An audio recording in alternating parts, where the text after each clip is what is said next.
Agnes Grey by Anne Bronte. Chapter 4 The Grandmamma. I spare my readers the account of my delight on coming home, my happiness while there, enjoying a brief space of rest and liberty in that dear familiar place among the loving and the loved, and my sorrow on being obliged to bid them once more a long adieu.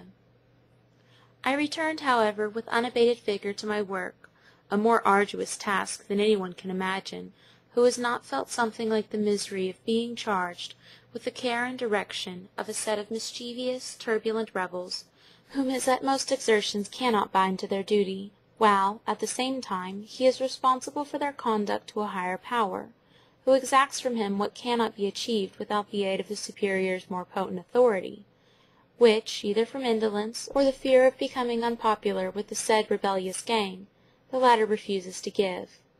I can conceive few situations more harassing than that wherein, however you may long for success, however you may labor to fulfill your duty, your efforts are baffled and set at naught by those beneath you, and unjustly censured and misjudged by those above.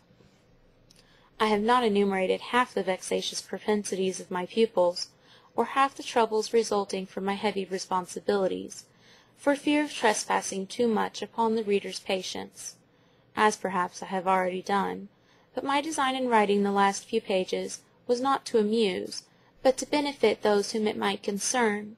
He that has no interest in such matters will doubtless have skipped them over with a cursory glance, and perhaps a malediction against the prolixity of the writer.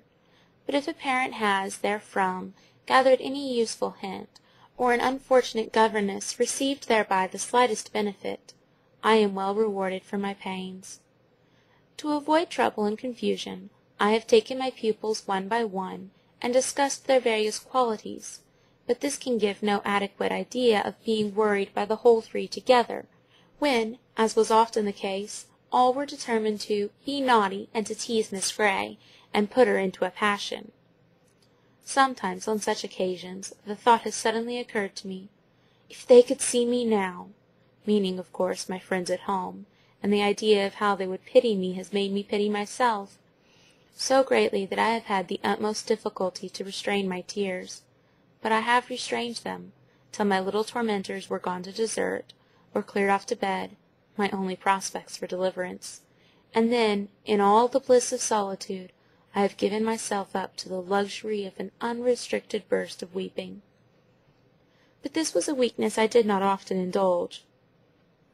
My employments were too numerous, my leisure moments too precious, to admit of much time being given to fruitless lamentations. I particularly remember one wild, snowy afternoon, soon after my return in January. The children had all come up from dinner, loudly declaring that they meant to be naughty, and they had well kept their resolution, though I had talked myself hoarse and wearied every muscle in my throat, in the vain attempt to reason them out of it. I had got Tom pinned up in a corner, whence I told him he should not escape till he had done his appointed task. Meantime, Fanny had possessed herself of my work-bag, and was rifling its contents, and spitting into it besides. I told her to let it alone, but to no purpose, of course. "Burn it, Fanny!" cried Tom, and this command she hastened to obey. I sprang to snatch it from the fire, and Tom darted to the door. "Mary Ann, throw her desk out of the window!" cried he, and my precious desk, containing my letters and papers, my small amount of cash, and all my valuables, was about to be precipitated from the 3-story window. I flew to rescue it. Meanwhile, Tom had left the room, and was rushing down the stairs, followed by Fanny. Having secured my desk, I ran to catch them, and Mary Ann came scampering after. All three escaped me, and ran out of the house into the garden, where they plunged about in the snow, shouting and screaming in exultant glee. What must I do? If I followed them, I should probably be unable to capture one, and only drive them further away. If I did not, how was I to get them in? And what would their parents think of me, if they saw or heard the children rioting, hatless, bonnetless, gloveless, and bootless, in the deep, soft snow? While I stood in this perplexity, just without the door, trying, by grim looks and angry words, to awe them into subjection, I heard a voice behind me, in harshly piercing tones, exclaiming, "Miss Grey! Is it possible? What in the devil's name can you be thinking about?" "I can't get them in, sir," said I, turning round, and beholding Mr. Bloomfield, with his hair on end and his pale blue eyes bolting from their sockets. "But I insist upon their being got in," cried he, approaching nearer, and looking perfectly ferocious. "Then, sir, you must call them yourself, if you please, for they won't listen to me," I replied, and stepped back. "Come in with you, you filthy brats, or I'll horsewhip you every one," roared he, and the children instantly obeyed. "There, you see, they come at the first word." "Yes, when you speak." "It's very strange that when you've got the care of them you've no better control over 'em than that. Now there they are, gone upstairs with their nasty snowy feet. Do go after 'em, and see them made decent, for heaven's sake." That gentleman's mother was then staying in the house, and as I ascended the stairs and passed the drawing-room door, I had the satisfaction of hearing the old lady declaiming loudly to her daughter-in-law to this effect, for I could only distinguish the most emphatic words: "Gracious heavens! Never in all my life! Get their death as sure as! Do you think, my dear, she's a proper person? Take my word for it." I heard no more, but that sufficed. The senior Mrs. Bloomfield had been very attentive and civil to me, and till now I had thought her a nice, kind-hearted, chatty old body.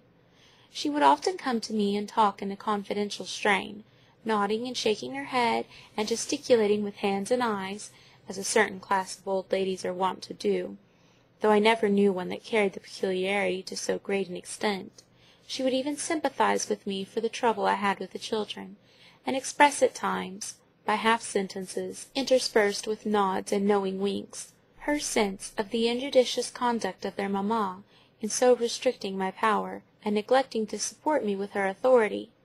Such a mode of testifying disapprobation was not much to my taste, and I generally refused to take it in, or understand anything more than was openly spoken. At least, I never went farther than an implied acknowledgment that if matters were otherwise ordered, my task would be a less difficult one, and I should be better able to guide and instruct my charge. But now I must be doubly cautious. Hitherto, though I saw the old lady had her defects, of which one was a proneness to proclaim her perfections, I had always been wishful to excuse them, and to give her credit for all the virtues she professed, and even imagine others yet untold. Kindness, which had been the food of my life through so many years, had lately been so entirely denied me, that I welcomed with grateful joy the slightest semblance of it.